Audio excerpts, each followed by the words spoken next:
都見成10幾20年啦。而家啲邵氏生咗，等我上網啲人哋講啲拍片見到見到，係啊，走就係邊嚟？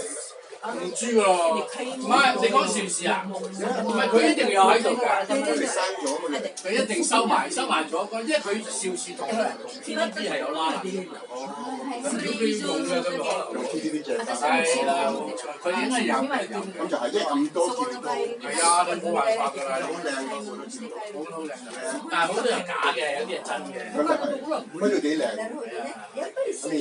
呢度係假嘅，即係中意邵氏，係啊係啊，有啲 fans，係啦係啦中意。而家冇辦法啦，係啊。我哋都少工啊，冇乜工。咁佢要做咩？嚇？中文得唔得？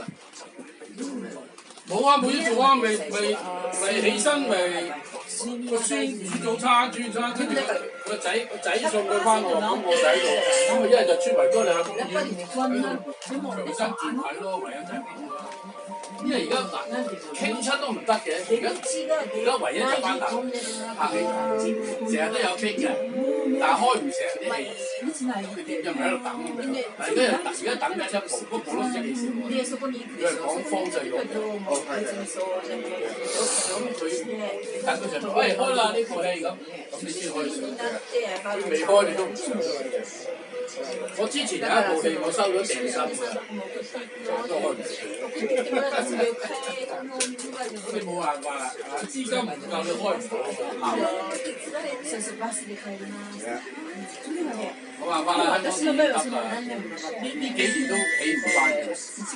就算係有電影都好多都唔會播。以前我哋1年成300-400部戲嘅，而家就3-4部。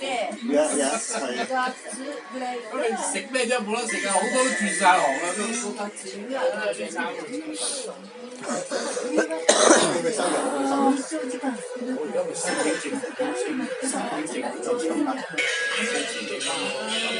夠㗎啦。